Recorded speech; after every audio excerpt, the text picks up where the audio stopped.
What is biodynamics? The Rudolph Steiner approach, how biodynamic spiritual gardening and natural ways of fertilizing, cross-pollinating and following moon cycles improves agriculture, getting to the spiritual heart of relationships with Gaia, Earth's life force, and the cosmos. At the heart of biodynamics lies recognition of basic principles at work in nature, which form the basis through which balance and healing take place. Matter is never without spirit. Spirit is never without matter. Rudolph Steiner. In conventional farming, you are taking more from the earth than you are giving back. In organic farming, you try to give back the same amount as you take out. In biodynamics, you give more back to the earth than you take out. Andrew Whitby. Biodynamics is a system of farming that follows a sustainable, holistic approach, which uses only organic, usually locally sourced materials for fertilizing and soil conditioning, views the farm as a closed, diversified ecosystem, and often bases farming activities on lunar cycles. Biodynamics is rooted in the work of philosopher and scientist Dr. Rudolph Steiner, whose 1924 lectures to farmers opened a new way to integrate scientific understanding with a recognition of spirit in nature. Biodynamic agriculture is a worldwide non-chemical agriculture movement which predates organics by 2 decades. But biodynamics is about more than avoiding chemicals. It actively restores the depleted life-giving forces of the planet, concentrating cosmic and earthly energies into special preparations that act like homeopathic remedies for the microbial plant and animal life on the farm. Please join us for a wonderful discussion on this topic. Joining us will be Shay Ryan, Earth Heroes, and Gary Kavanaugh, Gazza Cav. Hey everybody, welcome to Andromeda 7, your celestial gateway, your channel for community support, help, friendship, love, knowledge, and just plain being of value to others. Welcome back. If you're new to the channel, it's good to have you with us. If you're returning, thank you. And you know what time it is. It's Friday night, and it's time to feed your mind and grow your heart. And tonight we're talking about biodynamics. What an interesting subject. This is really fascinating stuff. I'm going to send it over to my friend and beautiful co-host, Teresa D'Antone. Welcome. Thank you. Greetings, everyone. I tell you, you know what? You can take all this information and practically throw the kitchen sink at Lori, and she pulls a rabbit out of the hat every single time. Because I'm telling you, it was a lot of material, and she gives a lot of spiritual guidance and focus. So when she's creating the videos, she pulls out and extrapolates, gets to the heart of the matter, and really nails it. You really nailed it on that video. Oh, thanks. I appreciate that. A lot of time and energy. Yeah, both of us. A whole day that day to do that. And yeah. I don't know if people realize that, but when you're doing that kind of a presentation. And, hey, if it looks easy, it really isn't. Okay. I just bombard her with information because, the team gives me information and I'm pulling that all together, and then we script it out and Lori makes magic out of it. Well, thank you for saying so. That's really sweet of you. Everything came together really well with that. It did. We're expecting Jeanie to try to come back in. Jeanie Griffin, she was just on and she's having some glitches, and she's going to try to come in and join us. So we'll just watch for her. Bring her in when she comes in. Yeah. You bet. Well, first of all, thank you, viewers, for your continued support. Really appreciate it. And hello, chat room. I'm sorry I can't type to everyone because I have some material to go over here. But first of all, I want to thank Gary, Gazza Cav's Backyard, for bringing this whole subject to my attention and our attention, because it's not something I've given a lot of thought to. I've done some organic farming myself in my little greenhouse. Hey, you've done an amazing job. Don't cut yourself short on that, right, Gary? Yeah. I mean, it is amazing, right. Truly. Amazing. Absolutely. every year I add something new. Like I tried my own composting this year, and that was a nightmare, but it worked. It worked great. Hi, Jeanie. She's back. Hi, Good. Jeanie. And Hey. you know, and Gary brought this whole thing about biodynamics to me, and to tell you quite truthfully, folks, it's not something I ever looked into, and I didn't understand the difference between biodynamics and organic, and there are subtle differences, and biodynamics just goes deeper into that spiritual connection between us, the earth, and the cosmos. And so there's a lot of work that they do in their preparations for their soils and composting and fertilizing that just totally blew my mind when I started looking into it. And Gary sent us this 1.5 hour training video from Australia, and that just tells it all. So it's in our references in our YouTube description, along with a couple of other video clips. But that video is well worth watching if you haven't had a chance to yet. It's about 1.5 hours long, and there's all these students, and they're actually making the preparations and sticking their hands in the manure and all the kind of. Wow. Anyway, but it just, and they have a lot to do with the calendar, and so I'm thanking Jeanie too for sending us some information on the calendar, the Biodynamics calendar. And she's going to explain that a little bit later in the show. Awesome. And go through some of that. We'll do our best to do that. Shay Ryan cannot join us tonight. He had a scheduling conflict. He's on an in-person meeting somewhere, and he just lost track of the dates and times, so he can't be with us. But we did. It's a shame. Yeah, and because he has the global perspective, being from Earth Heroes. Yeah, great For those guy, of you knowledgeable.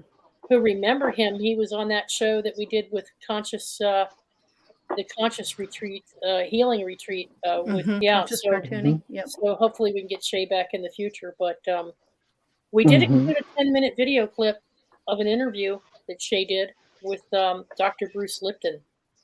And Bruce Lipton, and it's an important video to watch.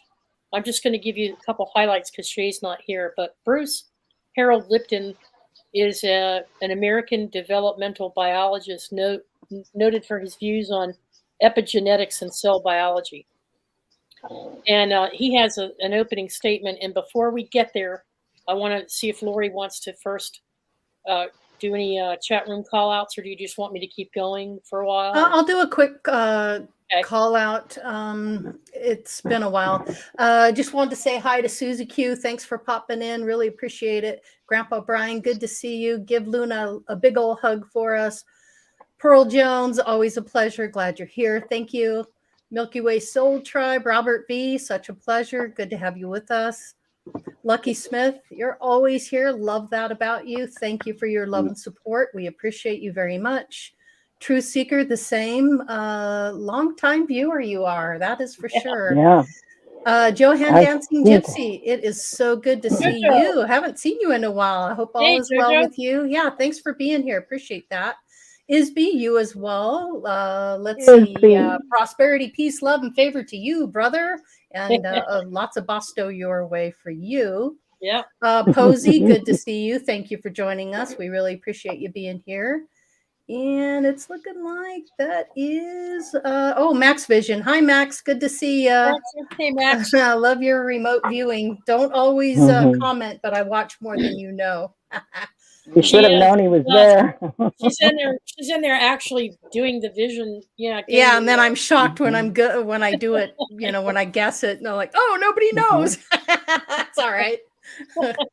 Anyway, but hey, thanks everybody for being here and chat, and all the viewers who don't chat. That's all good too. So thanks. Great, and welcome Dalibor and Jules. Jules from Down Under, another partner from Australia. Yes, appreciate our that. Aussie friends. Dalibor, thank you for coming in on short notice during the week. Hello, everybody. Sure, it's a pleasure to be here as always. Yeah, we appreciate you. Actually, got some something to tell us a little bit later about some things he's tried in the past with biodynamics. So, great for organic gardening, anyway. Awesome. Well, what I thought I would do is we like to have an organic flow, but there's so much material, and this subject is so complex yet wonderful. And so I want to give it just a little bit of framework so that we can work our way into the details. We'll start at a higher level, Okay. We'll drill down and get to the You'll break it down. We can break it down. Great. You go, girl. I'll start breakdancing. Okay. Might end up having no viewers if I do. Uh-oh. All right. So anyway, everybody on the panel here has contributed, and Gary has done so much. And if you've been watching his channel, Gazza's Backyard, I got to get to his channel. Gazza Cav's it's in the description for you. Yep. All these videos that we're referring to tonight are in the description for you guys to do on your own, some research and investigating on your own. But I can't wait till we get to Gary's and what he's actually applying on his property. I know. He told me, Teresa, beautiful. Very good that you did your fertilizer. Now you need to start a worm farm. And I'm like, oh my God. I hate worms. Okay, but they're necessary, and they have a real synergy with Earth. So, but anyway, the interview with Bruce Lipton that Shay did, that 10-minute clip. He wrote a book, The Biology of Belief, and he claims that beliefs control human biology rather than DNA and inheritance. He has these rather contentious claims that people just don't buy into, and they call him a crackpot, but he really isn't. He's brilliant. He even won a Peace Prize. Yeah. He's really intelligent. Yeah. He wrote some books here. I never heard that. Sometime in the 1980s, he rejected atheism and came to believe that the way cells function demonstrates the existence of source, existence of a creator, existence of a God. He wrote The Biology of Belief, Unleashing the Power of Consciousness, Matter, and Miracles in 2005. He wrote Spontaneous Evolution, Our Positive Future and a Way to Get There from Here in 2010. He wrote The Honeymoon Effect, which is the science of creating heaven here on Earth in 2013. And then in 2015, he wrote a 10th anniversary edition of The Biology of Belief. And in this video with Bruce, he says, believe it or not, you might not realize this, but we are currently living in and in the midst of a catastrophic geological event. And it's not going to come from volcanic eruptions and earthquakes and floods and fires and meteor strikes and things like that. It's going to come from the way humanity thinks about the environment and the ecology. That we're bringing ourselves, that humanity is bringing themselves to their very knees by the way we treat the planet. He went on to note in that video that in the past decade, we have depleted approximately 1/3 of our ocean's resources. He said within the next 2 decades, we probably won't have very much left in our oceans at all. And he went on in that video to talk about other things that we're doing that's taken us out of synchronization with the Earth.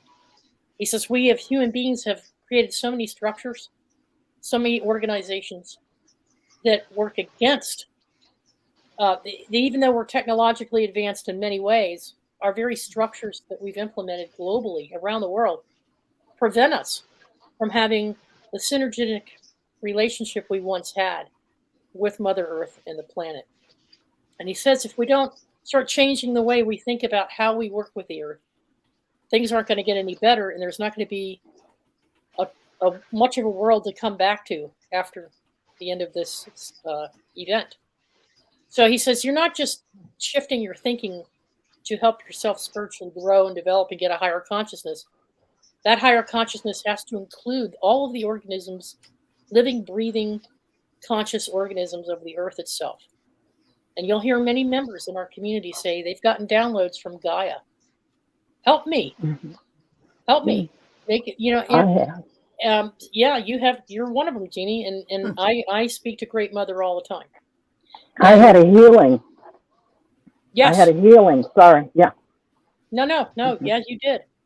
And so people are hearing this message, and other channelers and other people we know in the community are getting the same message. She's pissed because we have Bruce raped our own planet of all of its natural resources, and we're not giving back that which we have taken. And that is the very heart of biodynamics. And that is what Steiner was saying so long ago when he addressed those farmers that Lori mentions in the video, is with biodynamics, having that spiritual connection with the cosmos and the organisms of the earth and understanding how to work with them to help them will help us sustain ourselves. And without that connection, and we're breaking off that connection, we're not giving back. In fact, in organic farming, we are giving back some of which we take, but we should be giving more back to the earth. So Egypt is a primary example of that. And I want to throw a couple of quick statistics at you all. I know you don't like statistics any more than I do, probably, but They are what I they like are. them. It'll help give a good. I like them. Yeah, it'll help give a good frame of reference here. Oh, by the way, Bruce went on to say that holistic solutions, practices, and applications on a global scale is what is needed for us to make this shift for a better world. There are many types of programs for homesteading and organic farming and biodynamics, amongst many other types of initiatives that are currently underway, which Shay Ryan deals with Earth Heroes. He can tell you more about those organizations and what they're doing to improve the world. But let's see. There are only a little over 5,000 farms encompassing more than 400,000 acres that are certified as true biodynamic farms in 60 different countries around the globe. That's not much. You see, organics caught on really well, and it's been growing and increasing. You'll see more and more organic products. But biodynamic farms are still very small because there's this, these people are hippies, they believe in all these weird, wacky spiritual things, and it's not a real science, and so there's nothing to it. Oh, yeah? Well, these farms are producing some of the best, most nutritious foods, and they're fully self-sustainable. So that's a lie or an unfair assessment. By 2014, there were more than 2.3 million organic farmers in the world, 13% more than the previous year, yet still very few involved in biodynamics. Since at least 2013, India has the most organic farmers, followed by Uganda and Mexico. But India's exports of organic produce have risen by 25 to 35% in recent years, and the domestic organic consumption is up by 40%. So they're also exporting a heck of a lot. 3/4 of the world's organic producers are from Asia, Africa, Latin America. So Asia 40%, Africa 26%, Latin America 14%. And in Asia, they have dedicated 47% of their land for organic gardening, including cereals, oil, seeds, textiles, green fodder, medical plants. They've dedicated another 15% of their land use for permanent tree crops, including coconut, tea, coffee, and tropical and subtropical fruits. 47% of the organic farms in Africa, 47% of the organic farms in Africa are under permanent tree crop cover, such as olives, tea, coffee, cocoa, nuts, and tropical and subtropical fruits. 19% of the land is for land crops, including oil seeds, textiles, medicinal plants, cereals, and pulses. Egypt, which we're going to talk about a little bit more in depth about, is currently transforming huge portions of their mostly desert environment back into agricultural centers that they once had thousands of years ago. But they're using biodynamics to do it, which involves organic farming techniques and practices. But they've got that spiritual connection. Leave it to Egypt, Nearly all of the certified organic produce from Africa is earmarked for export, with Europe being the major importer. Now, can you imagine that? So In Latin America, for example, 67% of their organic farms is permanent pasture. Mexico exports organic produce to Europe, North America, and Japan, sending them products that cannot be grown in those countries. Okay? Mostly tropical fruits, coffee, cocoa, sugar. Here's the sad part of this news, folks. There are only a little over 5,000 farms in the United States of America. 400,000 acres only that are certified as biodynamic. Okay? Actually, that's around the world. There's 60 countries around the world. So I told you about the organic farms, but there are only 5,000 biodynamic farms. Yeah. Spread across few and far in between. Right. In America, there are a total of 170 biodynamic farms. 170. And 75 of those are in California. And there's only one certification company that certifies biodynamic farms. There's only one in the United States. It's the only one. And they've only certified 6 farms because of their stringent requirements for certification. And they don't it's because they have this mindset against biodynamics being a hippie, new age spiritual crap. And it isn't crap because we have the results to show it. So, but that's what we're up against. We're up against a lot of people who want to poo-poo this whole idea. And Egypt is transforming its desert, its entire desert, using biodynamics. And what they're doing is kind of fascinating. Jeanie sent a video. You'll see it in the YouTube description. It's a 10-minute clip. Take a close look at it because they have a company called Sekem, S-E-K-E-M, who's dumped about $20 billion into an initiative in the past few years to bring about and restore farming to and agriculture to Egypt, building these communities along the Nile like they used to have thousands of years ago. And they're finding a way to make it work with their economy, their social systems, their education systems. They're finding a harmony and a balance between their economic plans. They're folding it all in there, and they're building schools around this, living quarters and living centers. They've got classes in farming and animal husbandry. They've healthcare. Healthcare. Oh, yes. Healthcare is another big one. So it goes beyond just growing a farm with organic products. It's building whole communities that change the way people think about the structures, the very structures that have held us back for hundreds of years. And America is not on the bandwagon, but we're a great recipient of things that Asia exports to us, India and other countries. We're just not producing it that way ourselves. In fact, our farming industry, at least around where I live, the farmers are retiring, they're dying off, and their children are off doing other things and don't want to take over the farm. They're just not interested.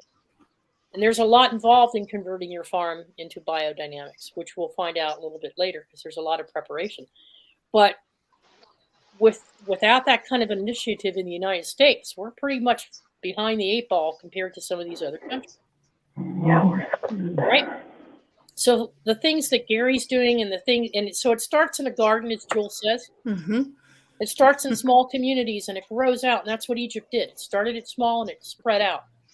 And that's what they did in Asia and some of these other places. Now, it's unfortunate that some of the products that these countries are producing with biodynamics are not available to their own people because they're exporting it because their government is trying to make money off of it. So well, see, the government is the main problem in this whole thing, I would say, because the reason why you don't have that much biodynamic farming in the United States is because of all the red tape, and that's why a lot of the farming sector is getting out of farming because simple compliance with all the laws is just next to impossible, and it's also makes it unprofitable, because by the time you give all the, let's say you're doing pig farming or whatever, by the time the pigs get all their required shots, and medications and all this that they have to give them, then you're at break even. Yeah, So yeah. it's the U.S. government pays a lot of lip service to this, but they don't do it in actuality. The actual laws are very much against any sort of biodynamic farming. That's true. Yeah. Exactly, and it's like a major roadblock, and you've got these successful See, farms. and why does it work in Egypt? Because Egypt doesn't really have a government. If you have been to Egypt and if you see it, it's they They're have not no taxes. regulated. They have no taxes, Mhm. That's the but they also future. have no social security. They have no social security. That's the future. They have Mhm. no national health care system, no education system, nothing. Mm-hmm. It's as third world gets. Yep, yep. But what they've done and what they're on the road, well underway to doing, now they're pouring tons of money into it, but they managed to somehow do what folks in Jules's area have done. They're saying to the government, "Hey, we're not putting up with this anymore. We're the people. We're going to put these structures in place. We're saying goodbye to the old system. Here's the new system, and it's built around agriculture. It's making the biodynamics the cornerstone for everything that they build from there, and they are producing crops like crazy." So anyway, Well, and with biodynamics, they're putting more back into the soil than what they bring out. mm-hmm. So that's fascinating to me, because organic, they take it out and they put it back, but biodynamics puts more than they're getting out of it, and that's what's fascinating, and how they're doing that. Yeah. Now there's parts of different. USA is not alone in this, but to give you an example, more than 90% of Egypt is infertile desert land, right? Yeah. Yeah. Roughly 97%. 97 now? Yeah. Okay. More than 80% of their water resources are used for that purpose. And so they don't have enough water to cover the needs of the country. And you think, why not? The Nile's there. That's how they did it before. Well, a dam has been built. And that dam that was built by another group, another country, has kept them from having. Exactly. So you can see some parallels to us here in this country as to what's going on. They have flooding and wastewater management issues. Well, we do too in certain places, and we have drought all over our country. Which is, and then we're affected by some climate change, but we have seen that here in our country. So the rise in sea level is, for instance, a direct result of global warming, according to the Egyptians. Thereby, the Nile Delta is already subsiding 3 to 5 millimeters per year, and a rise of 1 millimeter would flood 1/4 of the Nile Delta. More than 10% of Egypt's population would lose their homes. So they have implemented a way of irrigating their crops and using the mulch and the composting practices and biodynamics to keep the moisture in the soil, so that it requires less watering. And you're going to find out as we get into the preparations here later, and what Gary's been working on, as to why this is so important. Because when you're in a dry location and you don't get a lot of rainwater and you don't have an easy way of irrigating, there's other things that you can do to bring moisture to that soil, to activate the organisms in that soil. A lot of people don't realize it. They go, I don't have enough rain and I don't have an easy way of irrigating, and all my crops are drying up. You implement biodynamics and you will find out that you don't need as much water as you think. So anyway, having said all that, and that's the first few minutes, the first segment of the show was to give you the big picture.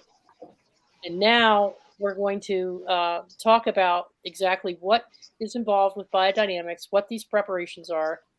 And we'll start with Gary. because he's been working with all kinds of things from permaculture to composting and worm farms and everything else. And although, Gary, you haven't been working with all of these different fertilization preparations, but you have done quite a bit. So why don't you tell us your story? Yeah, how you got into that too. What drives you to do this? So when we first came onto the property, and it was just clay. It was just, there was nothing, and the soil was completely dead, no worms. They took away the topsoil and replaced it with this powdery stuff. You can't even call it soil. And so I just tried to remove as much as I could, and started bringing in some soil from the council, which is on the side of the road. And so I dug into the embankment and set up some just little squares of gardening, and then I filled the whole property with just mulch around it. And yeah, and then over time the mulch broke down and created soil over the. So you turned the clay into vibrant, viable soil to grow other. Yeah, wow. Yeah, wow. Through just mulching, yeah, just getting lots of mulch, and I got it all free from the council just up the road, so wow. It was really, really awesome. Yeah.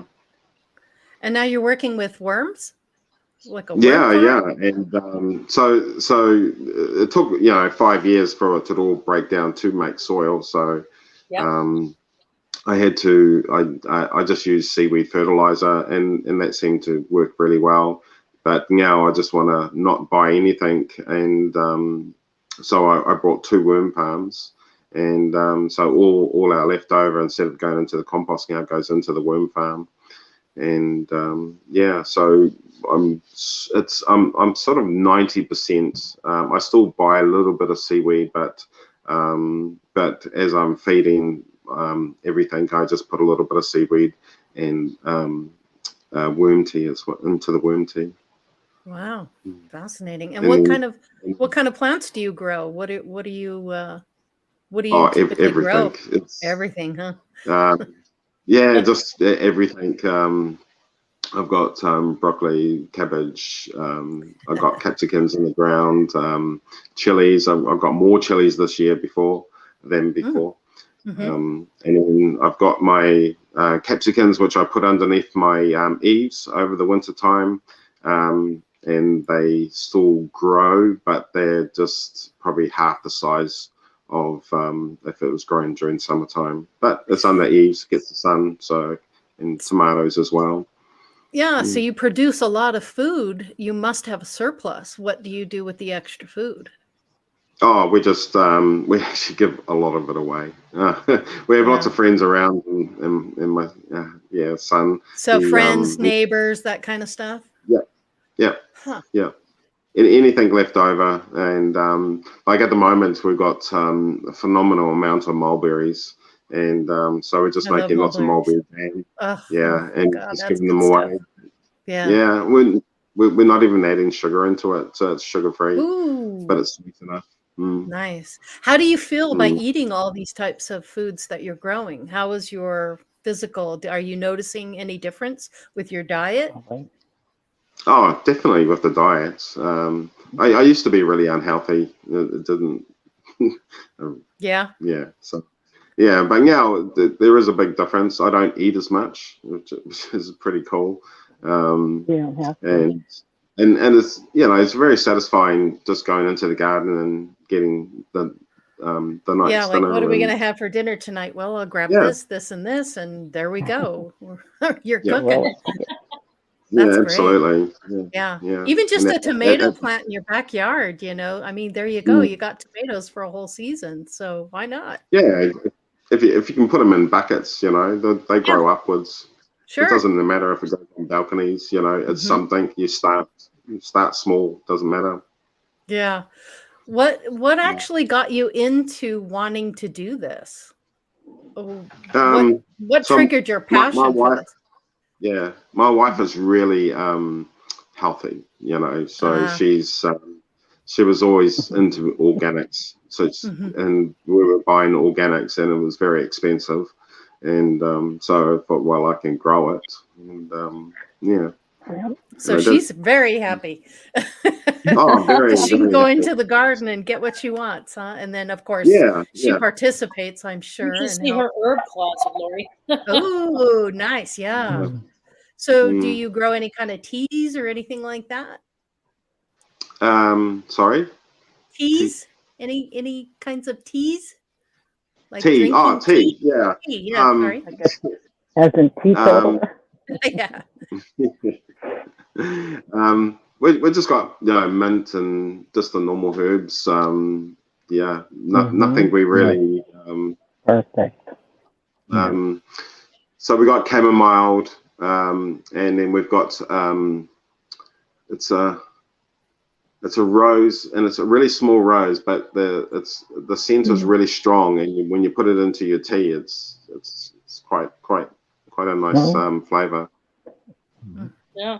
That one. Mm-hmm. That one there. Yeah. Beautiful. And we're The going to one I find use out. for my teas. We're going to find out Beautiful. how important that chamomile is later on to biodynamic soil preparations too. Dandelions and all kinds of Dandelions. plants with it.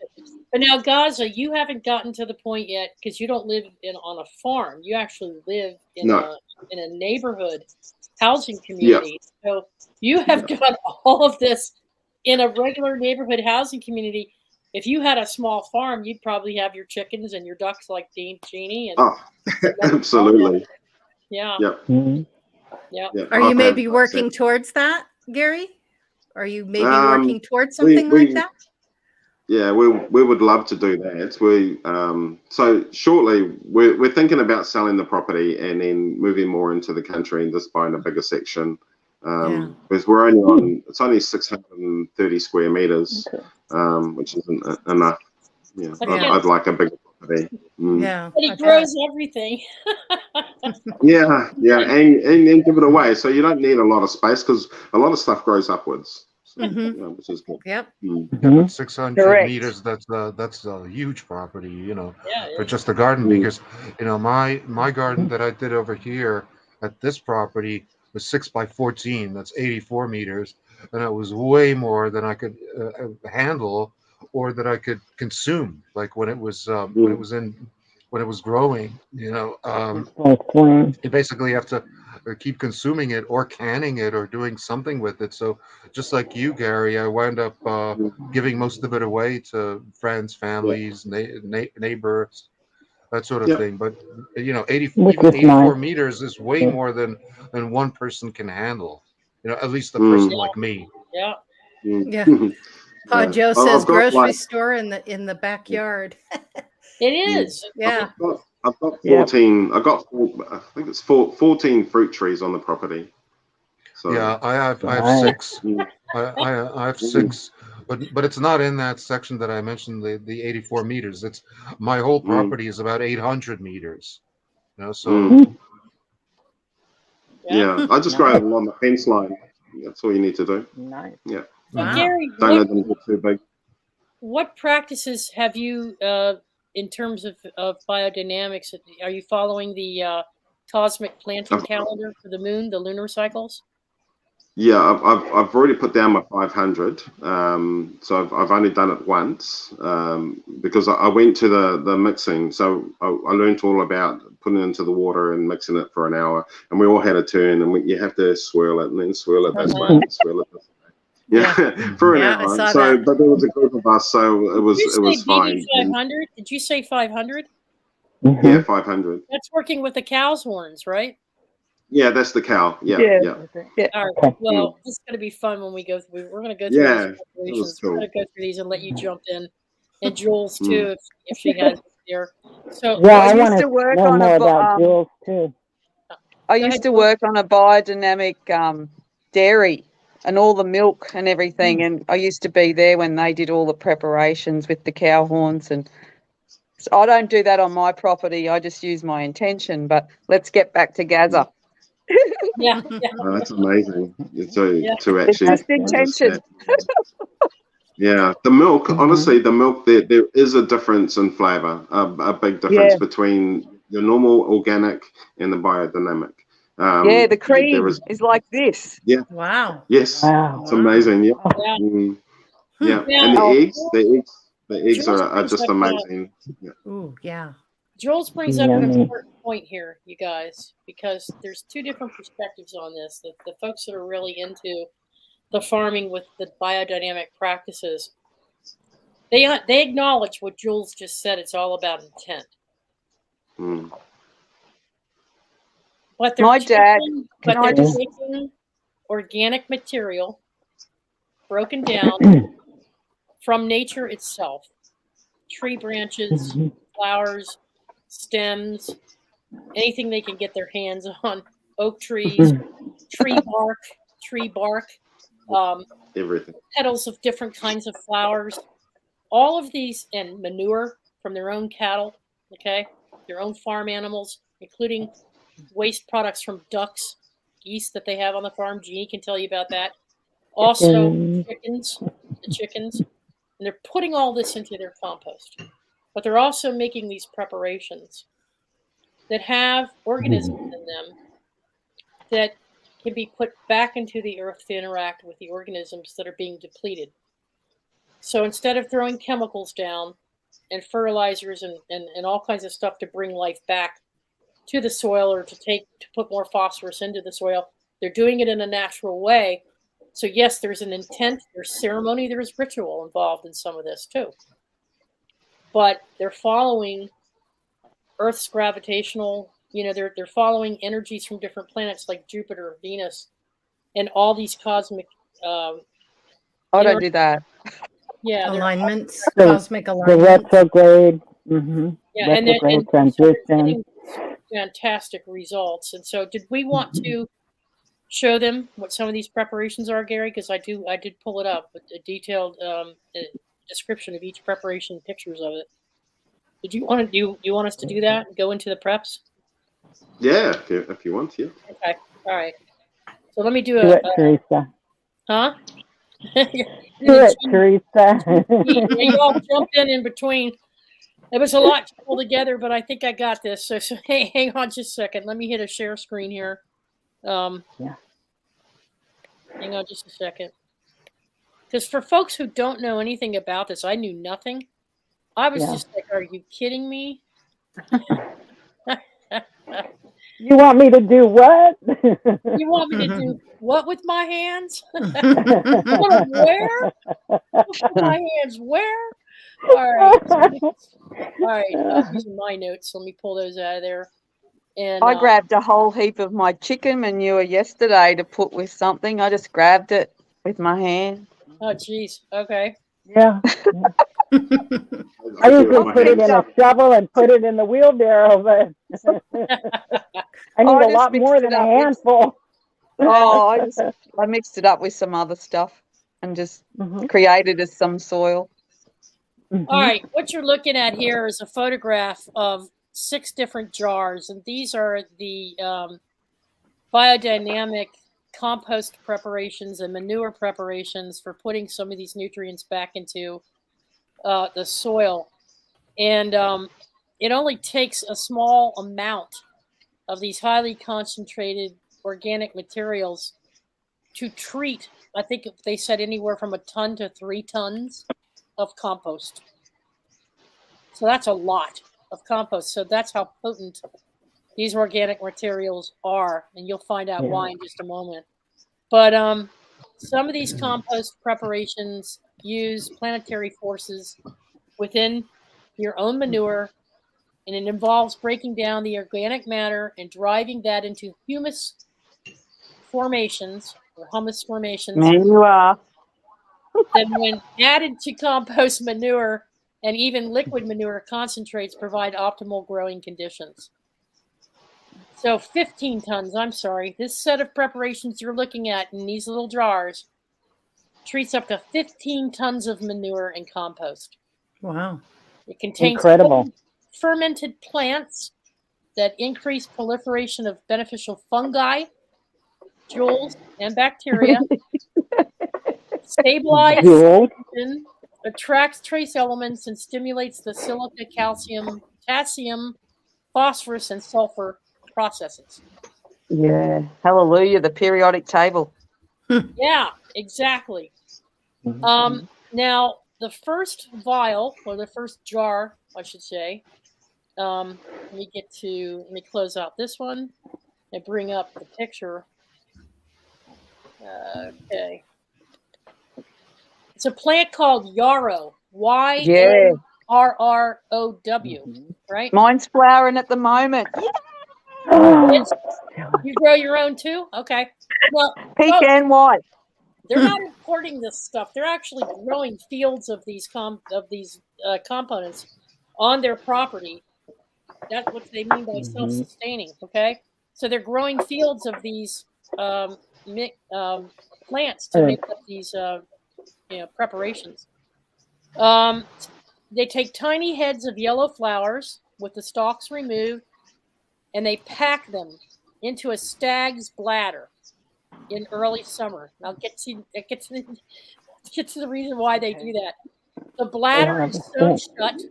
The stag's bladder is sewn shut and hung somewhere above the head height in the sun for the summer. Now, Lori, if anybody wants to break in, let me know because I can't see you all. You're fine. Mm-hmm. The yarrow allows planetary forces coming from Venus to enter the earthly realm. The plant is able to attract and pull in a wide area of surrounding trace minerals like lead, copper, and magnesium in extremely dilute quantities into its living processes. So it's a magnet for these things. It provides a good balance of trace minerals into the growing and nutrition cycle of plants. Now, somebody asked me why they use a stag's bladder. Oh, please. First of all, plants do not necessarily have the connection to the cosmic forces as they come from the plant kingdom. And we need to tap into the animal kingdom, they say, to get this higher level and relationship with the astral influences. That's all shifted. Okay.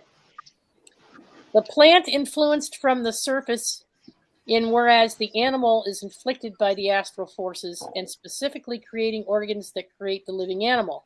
A stag's bladder is used because of the function of the bladder within the animal. One of the purification and specifically excreting concentrated forces, a bladder is used for its detoxing and cleaning ability. So this is sterile. It's sterile. Go ahead.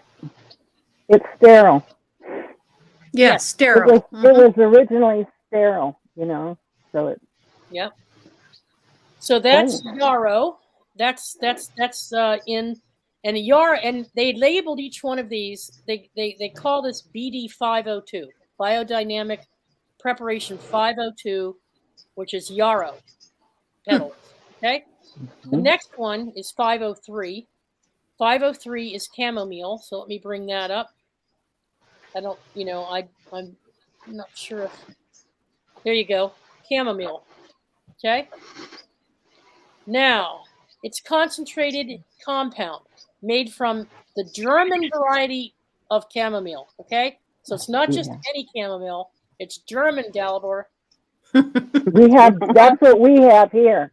That's what we have. Yes, awesome. ma'am. Too hot here to grow chamomile. Too hot.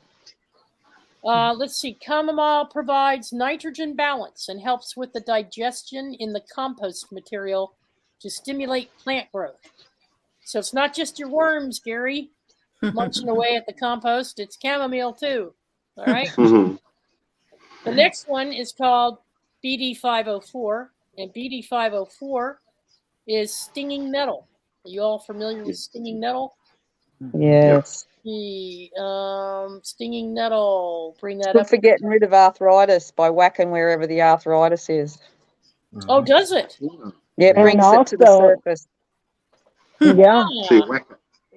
Stinging nettle is one of the primary herbal essential oils.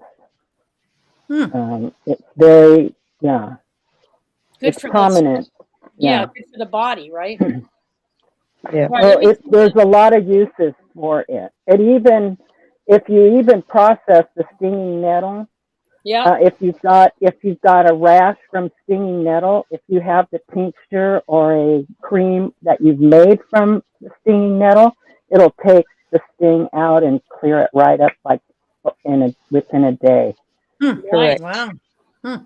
Well, let's see what they're using it for the soil. Let's see. Great uprightness and strength of form, specifically shaped by, drum roll, Jules, silica. BD504. Upright little pricks. It's used for iron radiation in the soil. Iron radiation in the soil, and the plants as a tonic for strengthening plants and improving the porosity in the soil itself. This is what this guy was saying, Bruce Lipton. Understand, and this is what Steiner was saying, is understand that what's good for your human body is just as good for the plants, okay? Why not treat the plants as nice as you treat your own body? But no, we've our bodies and the plants. So go ahead, Jules. What were you saying? No, it was Jeanie. Thank you. I was wondering if you could probably use these types of herbs, because we have the German chamomile all over the place. I'm wondering if you could use it all for, like, as a cover crop. Like on and off season. Yeah. Jules. Yeah. Yeah. I don't know. Yeah. It's too hot. We can't use that as a crop here because it's just too hot. But I'm wondering you could use another crop like the yellow. I've got and tansy. I've got enough. I've got enough in my yard, love. Cover crop. Yeah. All right, that's important. Okay. All right, BD505, you guys. This is called BD505. It's oak bark, finely grounded. It combats plant disease. It mediates excess lunar forces. It's high in calcium sources, and when used regularly, it provides a complete balance of soil pH. They even put wood bark in their compost too, but this is a supercharged, finely grounded, and they mix it in this water, and then they add it into their compost. And we're not talking tons of water here. We're talking a bucket of water that they dump this stuff into. And it treats a whole 13 tons of compost, okay? Wow. Isn't that amazing? Yeah. All right, the next one is going to be dandelion. And that one, we all know dandelion. I like dandelion. Yeah. I drink dandelion tea. It's not the most flavorful thing to drink. It actually tastes like dirt, you guys, but lemon and honey. That was because I told you about it. Yeah, you sure did. And I got some and I was like, add cinnamon and cardamom pods. I was like, cinnamon and cardamom pods to it. There you go. Cinnamon and cardamom, and that'll really give it a boost. Okay. Have you guys ever tried dandelion wine? Oh yeah. No. Yeah. My aunt, when I was a little child, used to pay me 1 penny for every dandelion I picked out of her front yard, and she had a huge front yard.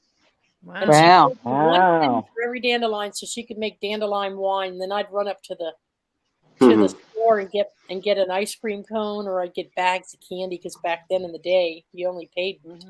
I only got $1 for your whole front yard. Actually, the dandelion, even though most people think of it as a weed, but it's actually one of the most helpful herbs that you can find in your own garden. All parts of the plant are useful. For the most part, it's really good for liver ailments. It's a good liver tonic. And the roots also help cure cancer. There was a gentleman that I saw his video. He had a dream where an angel told him that he has to eat dandelion roots, and he started doing that, and he was cured. Yeah. Wow. Well, this starts in the garden. This creates a balanced plant and soil synergy for health and growth related to the fullness, uprightness, and strength of the plant, none unlike the nettle. It stimulates relation between silica and potassium processes, so that silica can attract cosmic forces to the soil. So the two go hand in hand. The stinging nettle and the dandelion work together to do that in the soil. All right, let's move along here to valerian. Okay. Valerian. Yeah, this is BD 507, and it's included in there in 2 little bottles, very highly concentrated, beautiful plant. A perennial herbaceous plant with triangular or prism-like leaves, which has a very distinct vein structure. The triangular shape, now get this, you guys, all right, Jules, here we go with geometry, Dalabar. The triangular shape of the leaves indicates its relationship with light and light forces. Flowers are really? Yep. The flowers are steeped in rainwater and left in the sun to create a liquid form of the plant. The liquid is then stirred by hand in a vortex for 20 minutes and sprinkled over the compost heap or manure mixed. Just like you take a wand or a brush and flick it. They just sprinkle it. It's known as the warmth giver. It enables the phosphate activating enzymes in the soil to bring phosphate into the plant realm. All right. There's another one here that shows her with a bucket. Now, see how small this bucket is?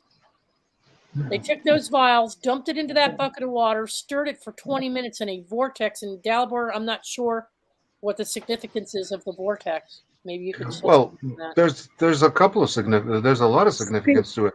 First of all, what it does is it aligns the magnetic field of the water because it's circulating in only one direction. You're not supposed to switch it like clockwise and counterclockwise. You're supposed to do it just one way. Same way as when you're trying to magnetize like a piece of metal. You're only supposed to do it one way. That's what that does. It makes the structure of the water, the bonds between the oxygen and hydrogen, more symmetrical. Okay. Well, here she's sprinkling it on the compost pile. Tree limbs, tree branch, bark, grass cuttings, whatever you could throw in your compost pile. And here she's dumping some of it into the liquid manure mixture, which is very important because we're going to see what happens and what they do with this manure. And see, it's a small bucket of manure. It's not a lot, okay? They're going to make these little preparations out of the manure, okay? All right, so we'll close that out. And then we have a preparation dealing, now those were the 6 different jars we talked about. And they're going to create something with that. If I go into, let's see, 8 and 9. Hang on a second. Now here they're working that material that she poured into the manure with their hands. Okay. Yep. They work it into the manure, and then they create these cannonball or baseball size clumps, little balls, and they see she's putting holes in the compost. And she's shoving these balls of manure that are treated with all 6 of these preparations into holes in the compost pile. And sometimes they just dump them into liquid manure for other purposes. I'm not sure exactly what, but you can see how they're just shoving this down into the compost. And they go out there every so many days and they stir that compost mix, you guys. They take pitchforks and they stir it and stir it and stir it. Okay? So they're constantly moving it around, and these little balls of manure treated with these preparations breaks down into the compost over time.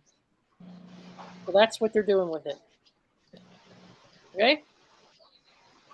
Now the next one here,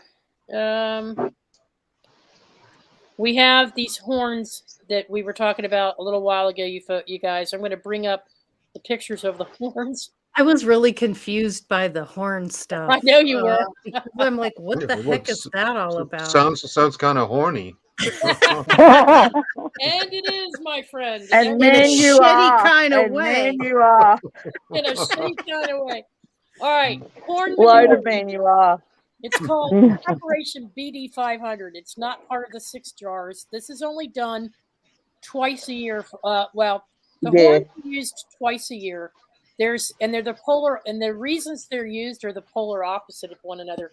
One mixture is used in the spring and summer, and buried in the ground and brought up in the autumn.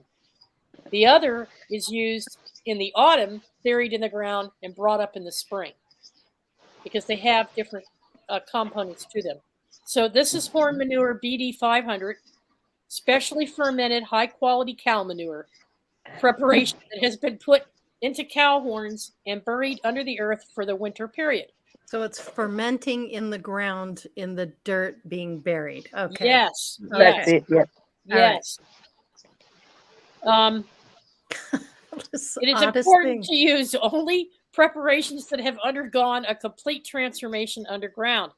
This preparation is used to build soil structure, humus, and promotes soil microlife, thus enhancing the plant's uptake of nutrition.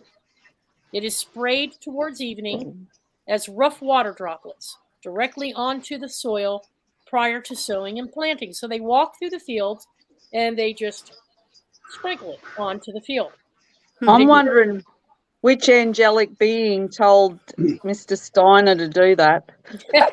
Well, it does get into that. Just give me a minute. It does get into that. I'll explain. It encourages healthy root growth. It assists the plant in finding... Nothing like a good horn with a root, hey? Yeah.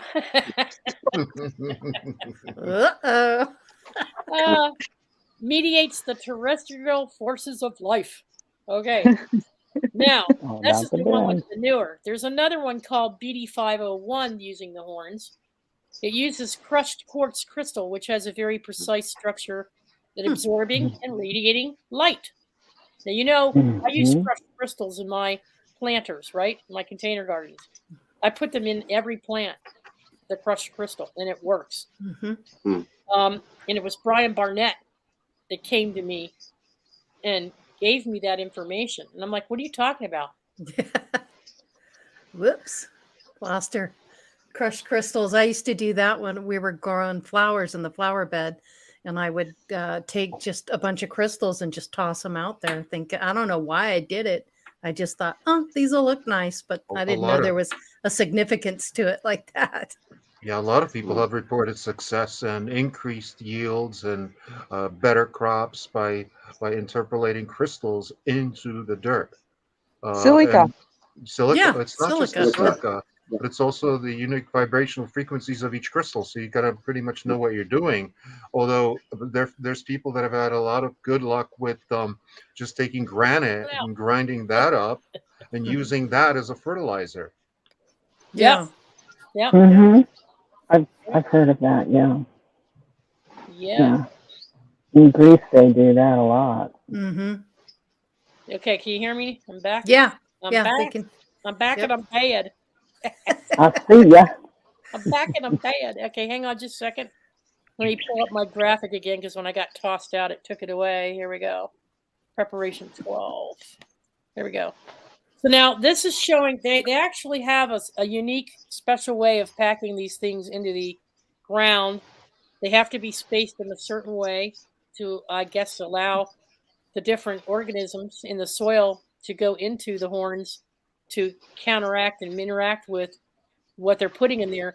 The BD 501 is crushed quartz crystal for radiating light, works in tandem with 500.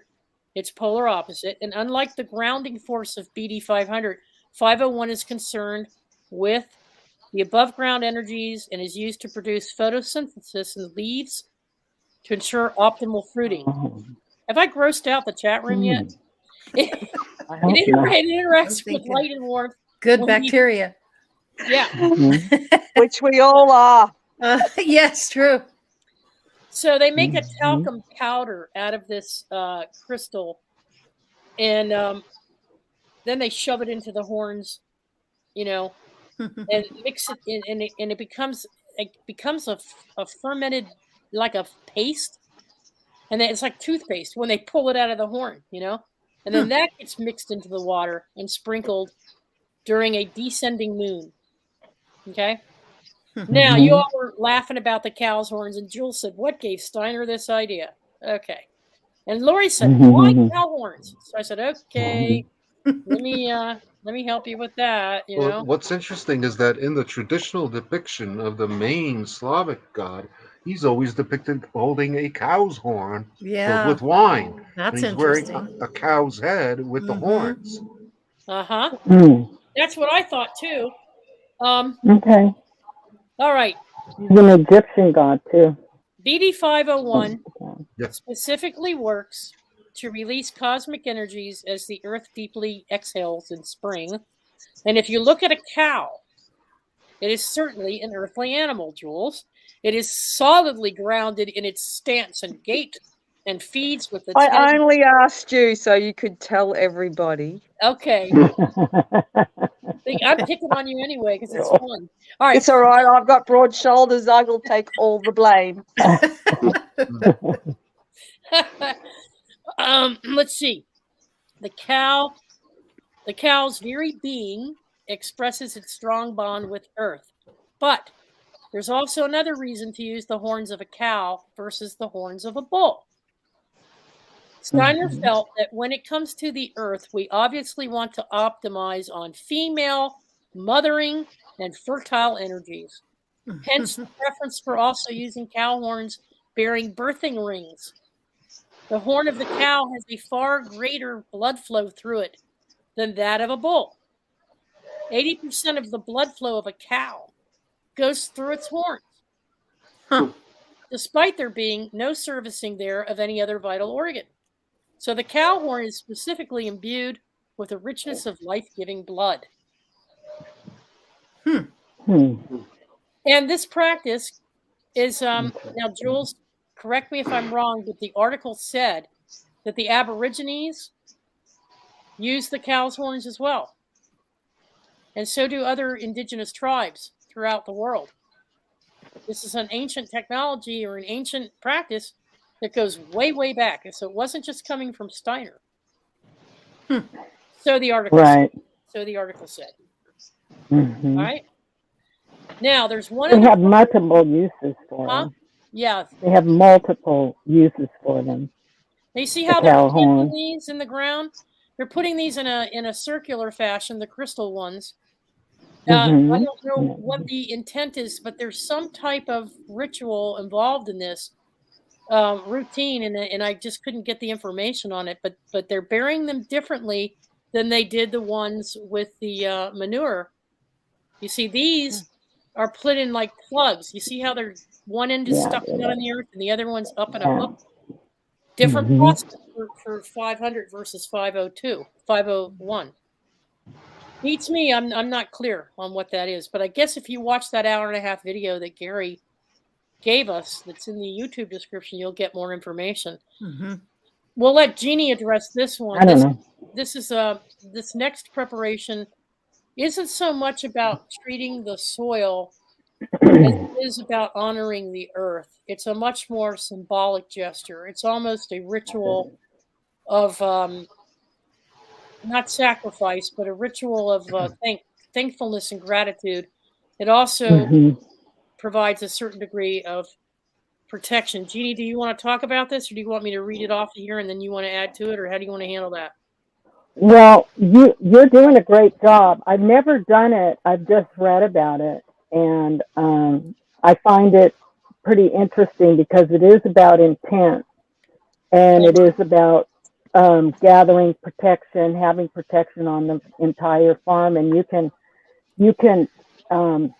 the radius can go beyond just where you garden. It can go into the forest or over your ponds, over your animals, over your entire home, you know.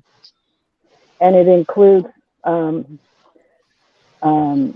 this powdery gold and frankincense and myrrh.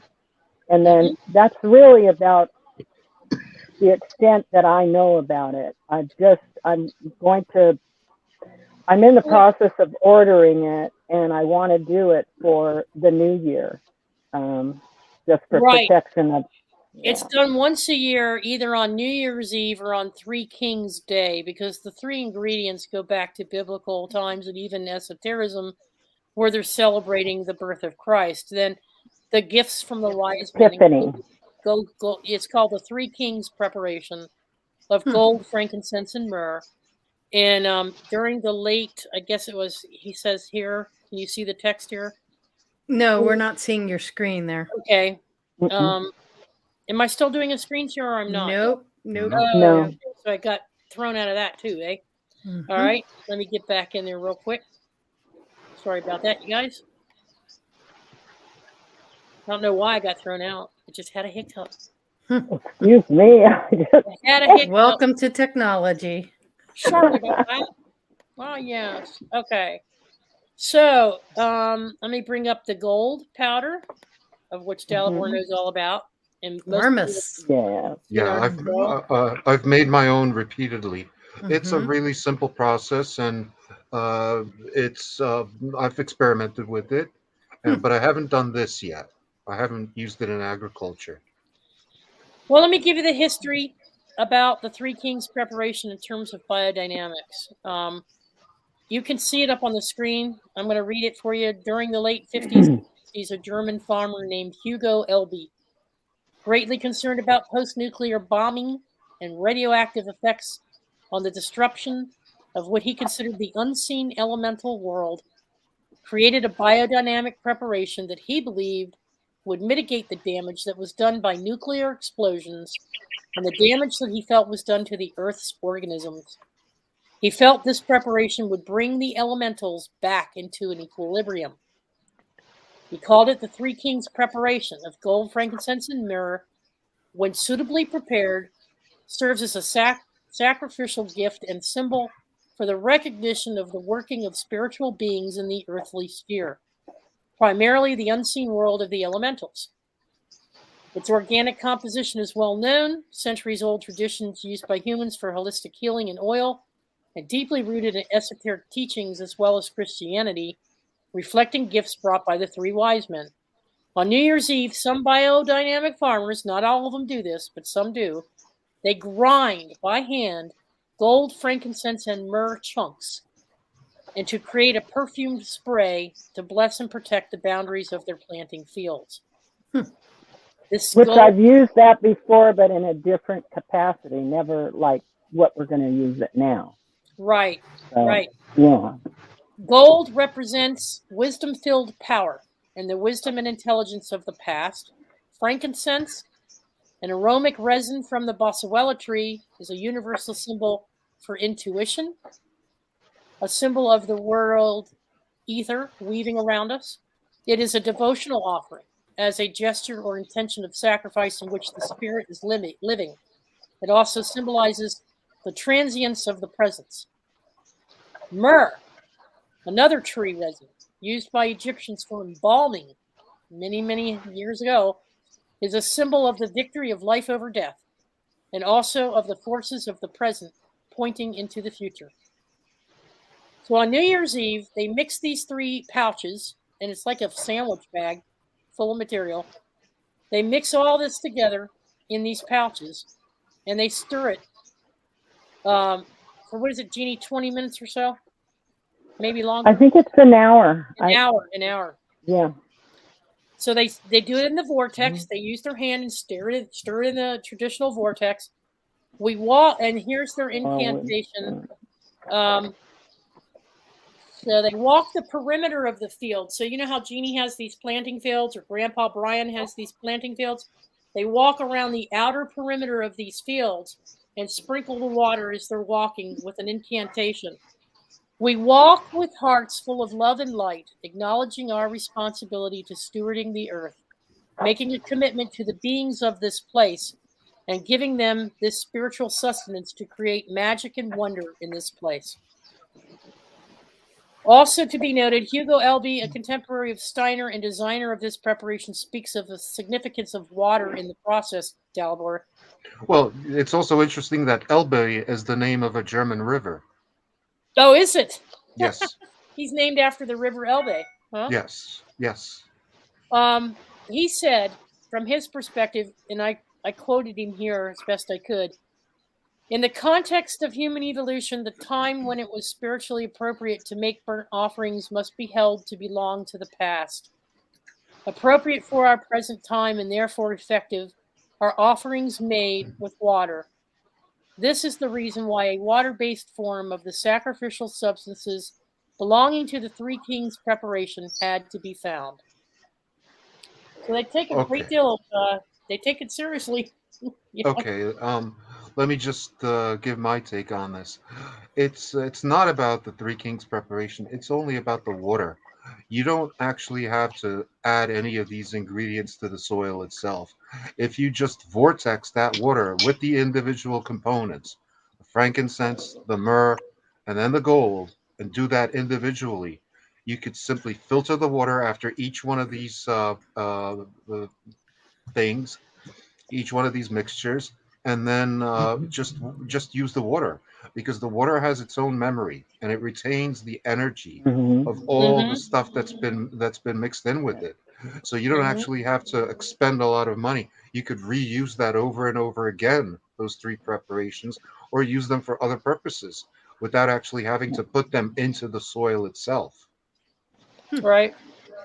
Can I say spray it something, in the please? air. You spray it in the air, and number two, they're not really that expensive. They're expensive when you don't have any money, yeah. But if you have a little bit of do-re-mi, they're affordable if you buy them in the pack. Now, I've bought these before, and I've used them as oils with another carrier oil, and I just anoint my whole head with them. And I've done that for years now. Yeah. Can I say something, please? Sure, Jill, yes, go ahead. It's all about intention. The whole thing is there is too many rules. I don't work with any of that anymore. I watched my dad plant by the moon, and I got the message that you don't have to do that anymore. It's all your own intent. This is the way I've worked in my garden for many years.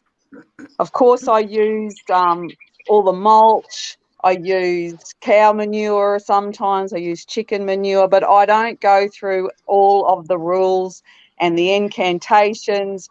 It's just my bare feet on the land, coming from my heart with my intention. That's how I ever plant. It's about being simple, because there is the energy has shifted now. The energy isn't when it was after a nuclear war. It isn't after, it's not 1920s. We're in the new Earth's here. It's been here since 2012, and it's your intent. Yeah, I totally agree. Okay. Totally agree that, So that's too much mumbo jumbo with the the rules, too many rules. Now, I know it works because I've been involved with it, but I don't want to do all that labor and too much going this way, and then it's got to go that way. From my heart and my intention, from all of my work that I've done, I don't have to go through all that process. Anyone can do it. I'm not saying don't do it. So I'm saying we know that. We know what I'm hearing here is that you're saying is that you have the ability, with intent, to replace all of the natural Earth's organic materials.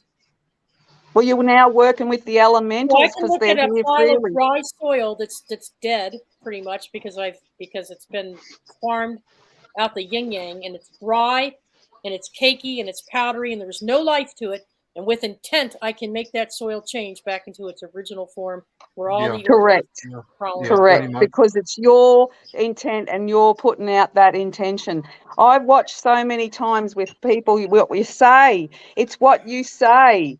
Everything is what you say. So if you think it's shit, well, guess what? That soil's shit. So with your intent and with your vibration and from your heart and working with the elementals and working with Mother Earth, you'll get it to work. Well, you know what? I agree with you in that I believe that it's that plus everything I just said. I believe you don't have to believe me. I'm just saying how I work. What I'm saying is that for me, when I'm working in my garden, I have a lot of intent. But if I don't give back what I've taken out from Mother, and I don't give her back some of the ingredients that makes her live and breathe, my intent alone won't do that. Yeah, but there is such a thing as biological transmutation. Intent with the material. My garden is full of intent because of the biodynamic, if you want to call it that. The biosphere that I work with is in my garden because I've created that from my own intentions. Right? So you don't use mulch or fertilizer? That's in my garden. The trees there drop leaves. How did it get there? Because I planted the tree. Because you put it there. Yeah, I put the tree there because I put the tree there. And so I plant, so I use what I've got. I'm working with it. I'm working with it. You never bring in truckloads of mulch, and you never bring in any kind of tree branches or flower. You don't use any kind of compost at all? I get sugarcane mulch from my neighbour. You do use mulch?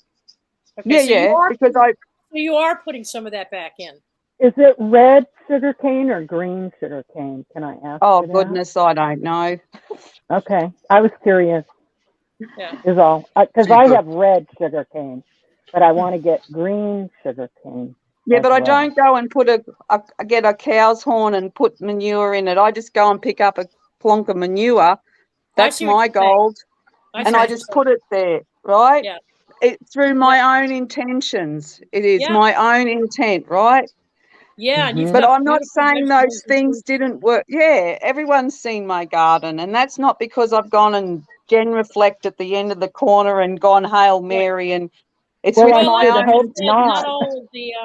Not all of these preparations are talked about in the training video. As a matter of fact, that Gary sent, they focus on those other 6 preparations of the different kinds of flowers, and they don't really emphasize 500 and 501. Or 500 and 501.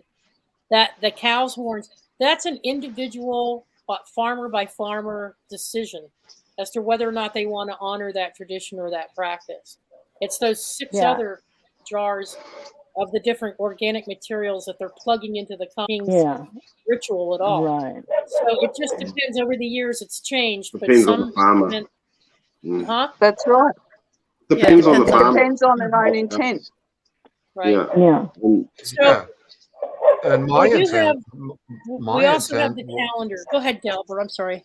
I can't hear the only intent that I had when I went into organic gardening was to be able to know with 100% certainty what went into produce the produce that I consume. That's the what only went reason. on it. Yeah. That's the so my basic tenets was to avoid the use of any kind of extraneous like fertilizer or any extraneous insecticides or pesticides or anything for that matter. Yeah, no chemicals whatsoever. Right. I used the grouchy method as propounded in the film Back to Eden, featuring Pal Grouchy himself. And that basically features the use of copious amounts of mulch, which I got from my parents' woods.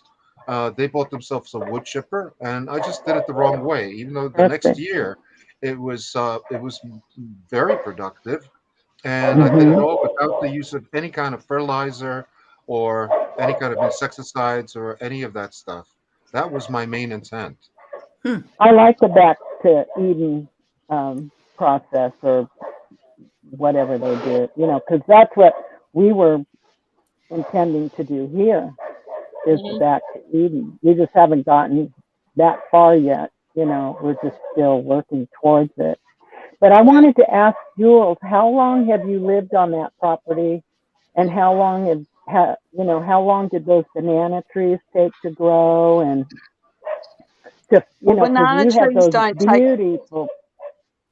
Yeah, we bought the property in 1995 and we put the jacarandas on there first. And when we were in our shop, we just bought all the the food that didn't get eaten or that was, the produce that we would put that on the jacarandas because we had no water there then. And so then when we moved out there in 2001, we started putting a lot of that on there. So that's how long a lot of that's been there. And it changes, and we're about to put some new plants down as well. So I've just noticed in the last lot of crops we put down, I chopped and dropped my arrowroot, and it went onto the ground over the top of our soil, and it really worked really well. I have a lot of spinach and kale and stuff like that in there. So, you know, chopping and dropping is a good method to use, but it's not like I'm not using any specific you know. Another thing I just use my intention. Another thing I would also like to add is, you know, a lot of these pesticides and herbicides are used to combat weeds. I should point out that there's no such thing as a weed.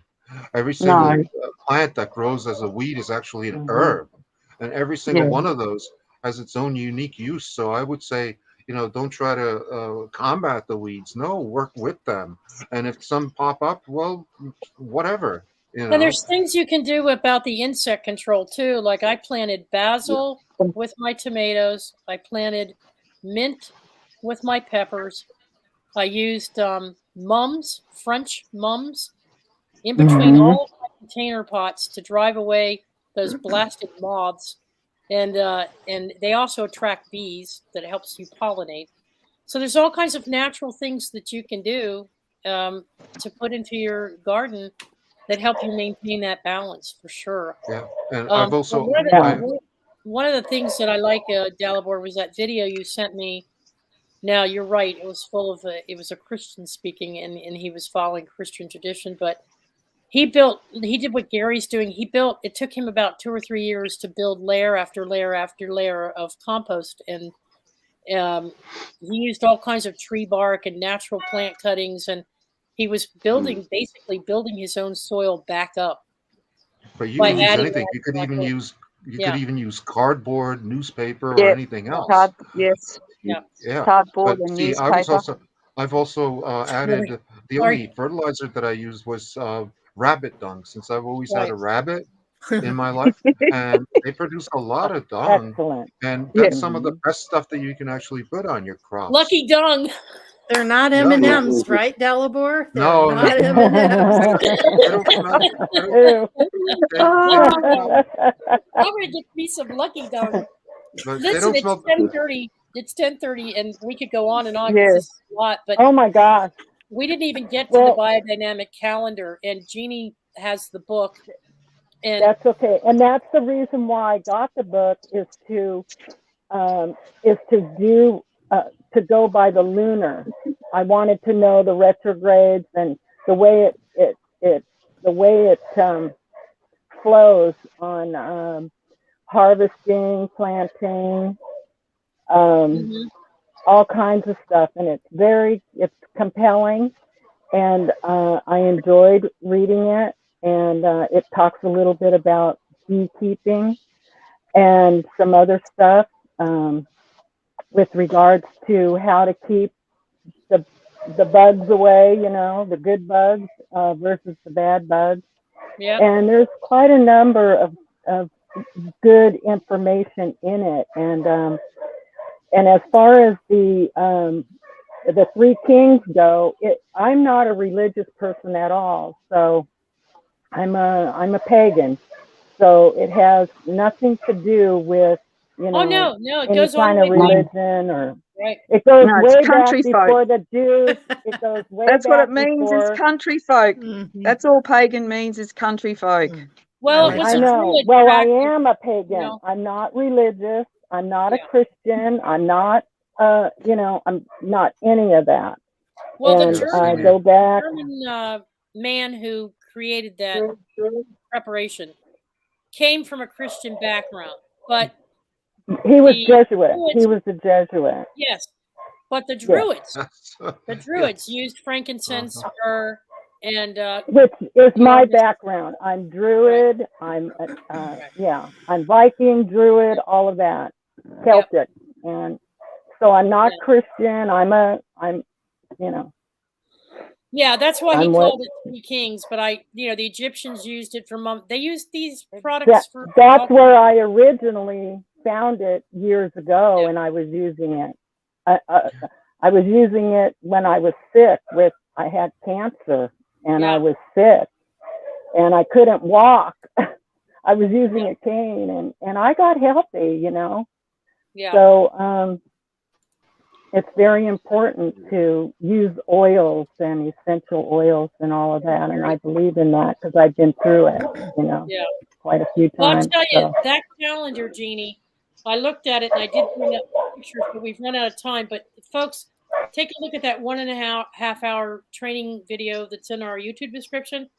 Scroll about halfway through it and you'll see them working with the calendar, and she's teaching the students how. You would not believe how complex those calendars are. And I'm very compelling, very compelling.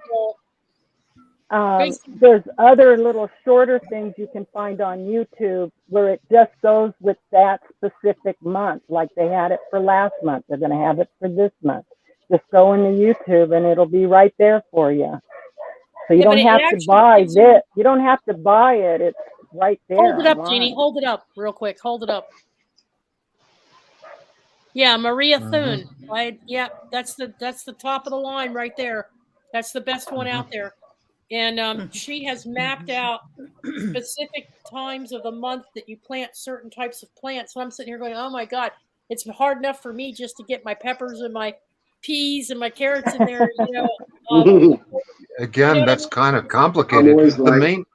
That's kind of complicated. The main thing to keep in mind is that the 6th of January is what's known as the apogee, which means that's the point at which the Earth is actually closest to the sun. Right. So 6 months after right, that, 6 months after that exactly is when the Earth is closest to the sun. So that's all you got to keep in mind. Yeah. Yeah.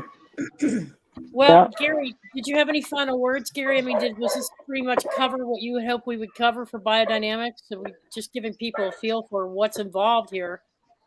But you can see now, you don't have to be.